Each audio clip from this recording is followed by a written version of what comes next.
The Battle of Heaven and Earth is great. Parentheses. Out of context. Close parentheses. So I'm recording this after my last video. Whether or not you came from that video doesn't really matter because this is an entirely separate topic. Spoilers for Attack on Titan, obviously. This is my opinion, etc, etc. I welcome civilized debates. I will probably, maybe respond. It's like not personal. A lot of people on the internet don't get that. And that's a whole different conversation. As per usual with Attack on Titan, the OST slaps. When they played Ashes on Fire, it just made me go like, oh, I remember why I love Attack on Titan. And it's like, I haven't gotten that feeling in such a long time with Attack on Titan. It was so strange and weird and frustrating. The Battle of Heaven and Earth does have this one problem that also plagued season 4.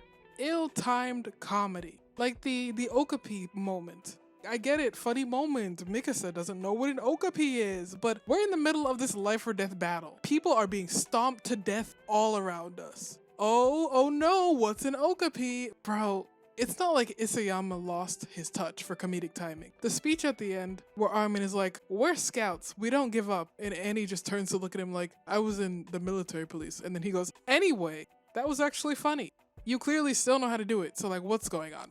In season 4, there is a moment with Annie. She just kind of appears, and then Connie looks at her, and then she starts chewing faster, cause funny. Random equals funny. Connie makes that face, you know, the meme face, and then he starts laughing, cause it's just the ridiculousness of this situation. They see the female Titan doing all of this stuff, all of this horrible stuff to their comrades. Tossing people into the air, stomping people out, throwing horses at people. That's the last time that most of the 104th saw Annie. What kind of impression would she have left in them? It's not dealing with the actual issues that would happen like Attack on Titan used to. If Attack on Titan never did this, never made complicated characters, I wouldn't find it a problem. But it did. Kenny is a complicated person. He's not a good person. And then he had that moment with Levi where he passes him the syringe. Can you imagine if a squirrel just appeared in that scene and then started chewing, like stuffing nuts in his mouth, and then Levi and Kenny both stare at it? And then the squirrel leaves, and then they continue on the conversation. That's what that Annie moment felt like. How can you ask the audience to take Annie seriously when the characters in the show aren't even taking her seriously? Meanwhile, Reiner got maybe a campfire scene, a punch to the face, and they're good. Annie got nothing. I mean, she got one talk with Armin. Reiner is kind of excused because he was the main character in Marley from our perspective, and we saw him, well, I don't think I can say that in the pure space of YouTube. But we saw him, sit down in a chair and tilt his head back, you know?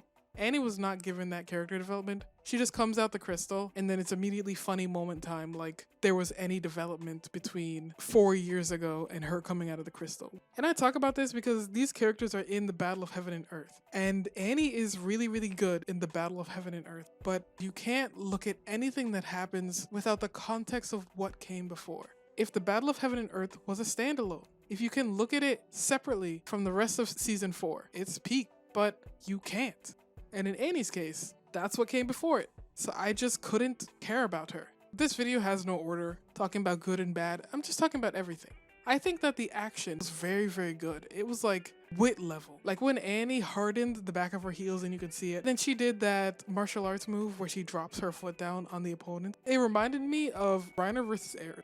I feel bad for the workers at MAPPA, but like I said this in another video, it's not even about how season 4 looks, but it's about how the story is told.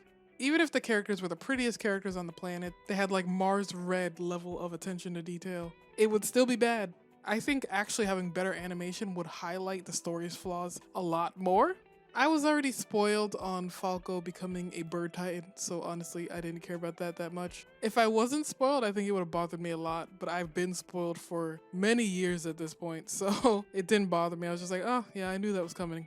At first, I was mad at Armin for not immediately transforming, but what it led to, which was him in the Pats and his conversation with Zeke, it would be worse if we had missed out on that conversation. Because that conversation between Armin and Zeke is great. I even liked Armin and Eren's talk, mostly. Even the part about him being like, I want Mikasa to only focus on me. I want to be the only one for her. I've seen a lot of critiques of that scene. I don't know if it was an anime thing, but Armin is like, oh wow, you're pathetic. And that made it good to me. Like someone in the show calling out how pathetic it is made it better. There was this weird thing where Armin was like, I know someone who's very close to Mikasa who can treat her better than you. The only one that applies to is you. And that's really, really weird. What a weird thing to say.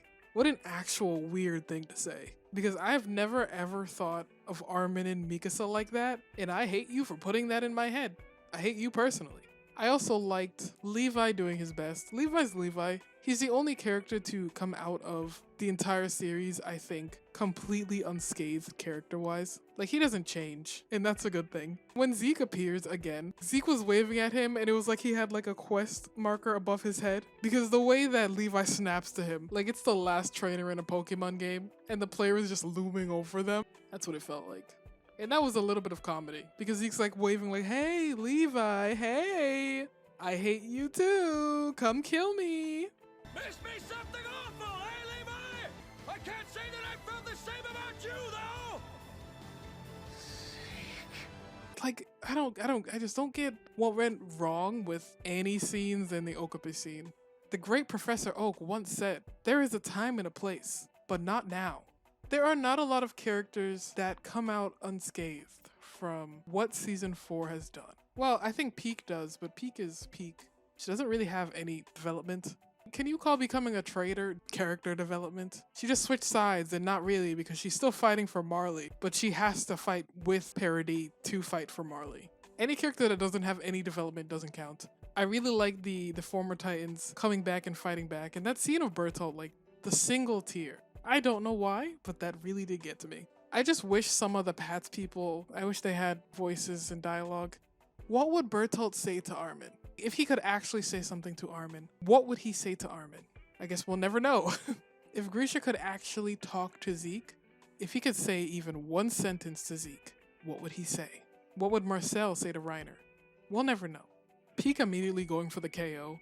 There's a little bit of an issue with that. Why didn't she just escape from the Warhammer Titan immediately? Why did she just hang there while they fought and while they struggled to get to her and almost died several times? She was just hanging there, I guess, taking a break, taking a vacation. Fair enough. Like Jean and Connie in that episode, great, fantastic. It's not like I think their characters were ruined, but their personalities have kind of been stripped away from them in a sense. Because in season 4, no one in the 104th agrees with Eren. I'm not saying they become a Jaegerist and they join him and they go on his side. But no one even argues that maybe we should actually talk about this. Not just talk about stopping Eren, but like talk about this messed up situation. I don't agree with Eren's genocide, but okay, nothing good comes after that. I don't agree with genocide, but I'm not going to finish that sentence.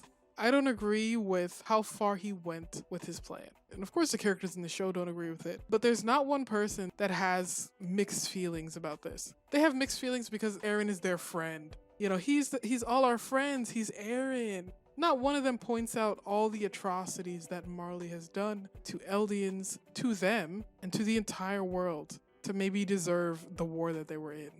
Reiner doesn't share his experiences. I don't even think the 104th knows about the Eldian camps or that they live behind a fence. Well, they know because they've been to Marley, but I don't think they really know. They were just walking the streets of Marley, if I remember right. I don't think they were actually like treated as Eldians, quote unquote.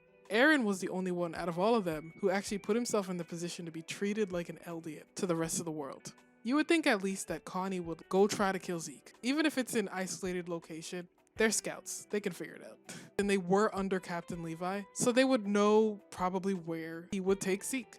You would think Connie, with the person who did this to his family right in front of him, would go hunt down Zeke. But not really. I don't think he has a single opinion about Zeke. I mean, knowing that Zeke is on the island opinion. Not just like, ah, man, that Zeke guy is awful. He did this to your family. He literally gassed them and actively watched them turn into Titans. It's also why the ending, it doesn't really work for me. Because Eren turning these people back into humans proves that he could have done it. So I have to ask, why did Pixis die? I understand maybe Eren feeling like he needed to call the cows that have brought them to this state. But Pixis has actively helped the scouts. Pixis has been a ride or die from day one. Without Pixis's help, the struggle for Trost would not have happened. After everything Pixis did, that's his reward. He gets turned into a Titan and killed. And apparently Parody is just okay with this. Everyone that was killed by the scouts did not have to be killed by the scouts. Okay. No one even asks, why didn't Eren turn these people back? And you know he could have, because Connie even says, Eren came to me in a dream and he said that he would turn my mother back into a human. And hold on, first of all, let's back up a few steps. If he could do that, I have some questions about what went down in season 4. If he was capable of that the entire time, why did he... Half the things that happened because of all the people that turned into a Titan. I mean, there are people that were not plot relevant that Eren left as Titans. Why? Okay, if I keep thinking about that, I'll be here forever. So, moving on.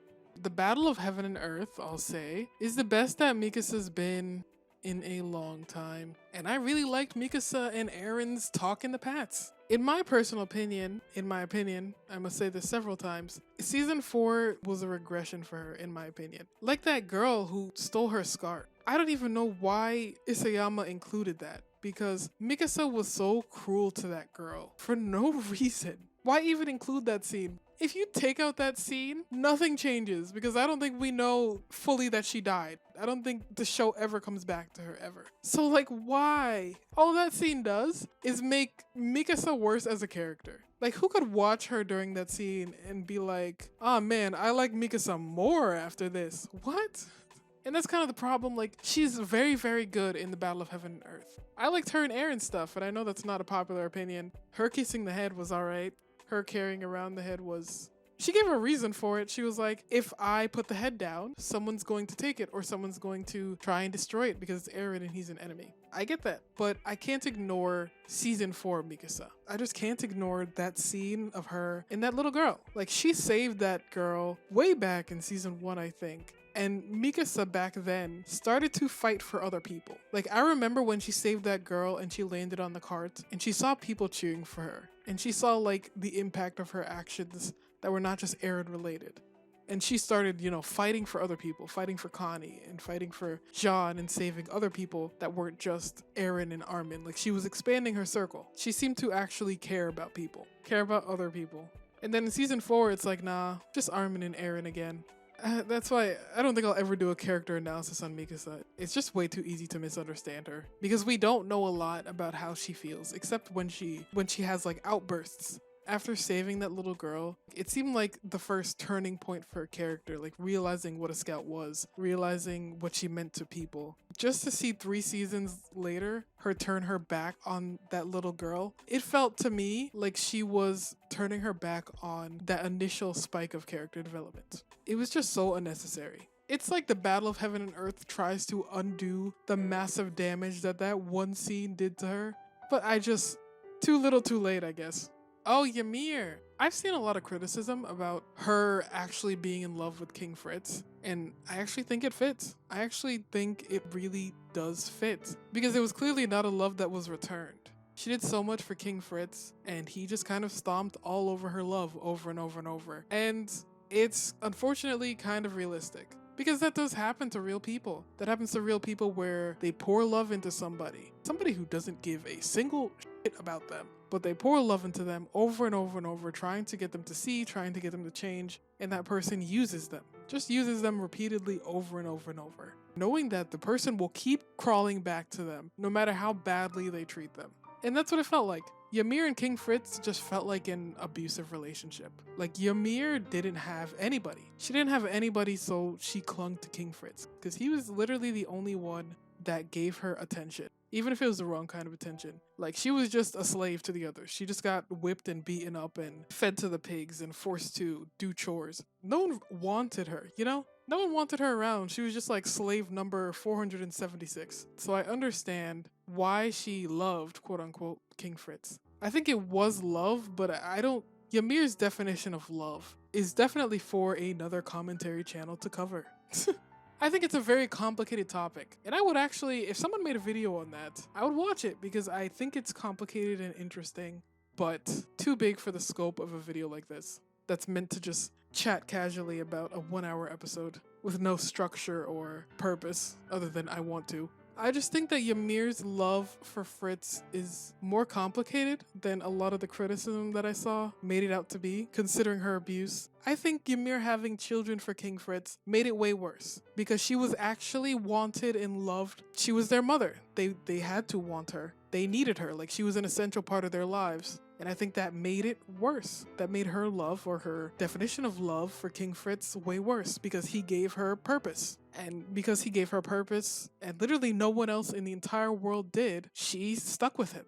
She stayed with him for 500 years, because no one else gave her purpose. Even the descendants of King Fritz, even they just used her. They didn't want or need her, but they used her power. They didn't care about her. She was just a slave fetching water for them. And that water was the power of the founder.